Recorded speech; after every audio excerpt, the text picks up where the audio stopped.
आजचा दिवस माझ्यासाठी खूप खास आहे का हे बघण्यासाठी तुम्हाला माझा शेवटपर्यंत व्हिडिओ नक्की बघायचा आहे. तर राम राम मंडळी, कसे आहात सगळे? मी काजल, स्वागत आहे तुमचं माझ्या पेजवर. पहिल्यांदाच आला असाल तर नक्की फॉलो करा.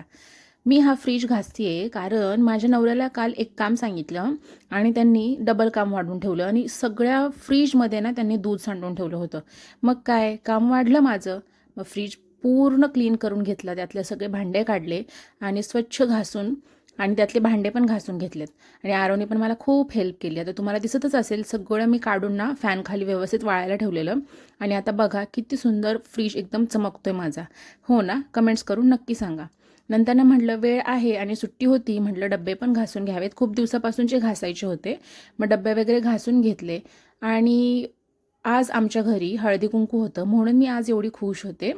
आणि आज रविवार होता, त्यामुळे म्हटलं थोडीशी एक्स्ट्राची कामं आहेत ती पण उरकून घ्यावीत.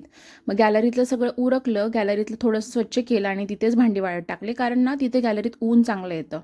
नंतर हे भांडी वाळत आहेत म्हणून म्हटलं आता तोपर्यंत जेवण करून घ्यावं. तर वाटाणा आणि चपाती, घरी बनवलेला चक्का होता, आईंनी बनवला होता आमच्या, आणि थोडीशी वांग्याची भाजी. अशा पद्धतीने माझं जेवण झालं. नंतर पुन्हा राहिलेली जी भांडी होती ती मांडून वगैरे घेतली, डब्बे मांडून घेतले, कारण घाई होती परत हळदी कुंकवाची. थोडंसं घरातलं सगळं चकाचक फरशी वगैरे पुसून घेतली आणि रांगोळी वगैरे पण काढायची होती दारामध्ये. मग सगळं फरशी पुसून झाली. आता तुम्ही कमेंट्स करून नक्की सांगा घर कसं आवरले. रांगोळी काढून घेतली आणि रांगोळीतली ही माझी फेवरेट डिझाईन. तर तुम्हाला पण हीच डिझाईन आवडत असेल तर तुम्ही मला नक्की कमेंट्स करून सांगा. आणि मोस्टली मला जास्त रांगोळी जमत नाही.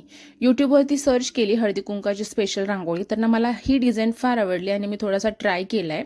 कमेंट्स करून सांगू शकता मला की मला जमली आहे का रांगोळी. रांगोळी वगैरे काढून झाली आणि नंतर ज्या सगळ्या हळदी कुंकाला बायका येणार होत्या ना, त्यांच्यासाठी मला मस्तच खमंग असं ना मसाले दूध बनवायचं होतं. तर त्याचीच तयारी चालू केली.